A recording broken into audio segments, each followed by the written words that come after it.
Hey everyone, and welcome back to another video.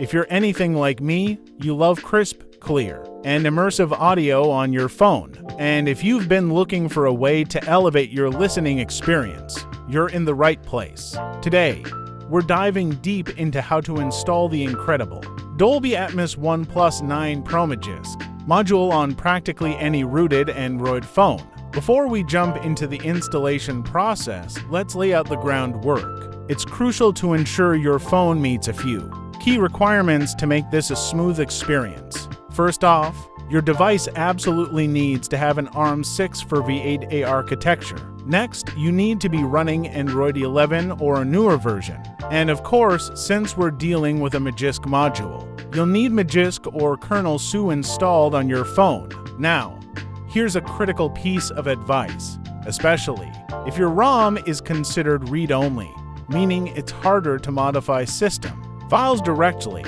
We highly recommend using Magisk Delta or Kitsune Mask now, even before you touch the Dolby Atmos module itself. There's another crucial step, particularly if you're not using a OnePlus ROM, you'll need to install the OPlus Core Magisk Module first. Okay, with all the warnings and prerequisites out of the way, let's get into the exciting part, the actual installation.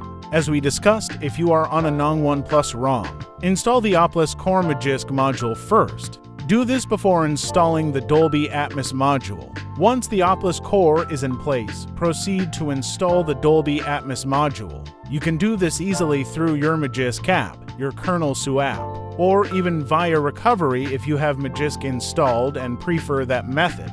This is a small but important step for many of you. If you're already using any other audio mod modules on your phone, you must also install the AML Magisk Module.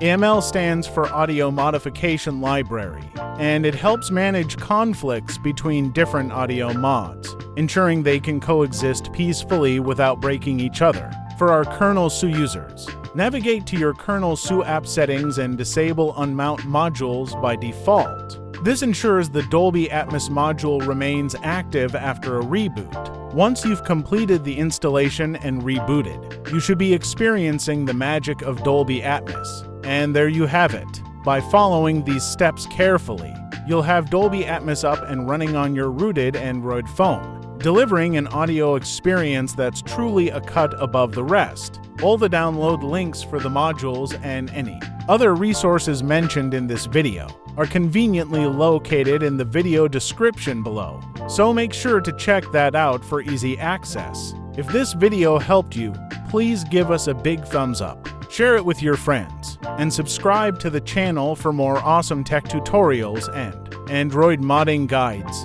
Don't forget to hit that notification bell so you don't miss out on our next video. Thanks for watching, and I'll catch you in the next one.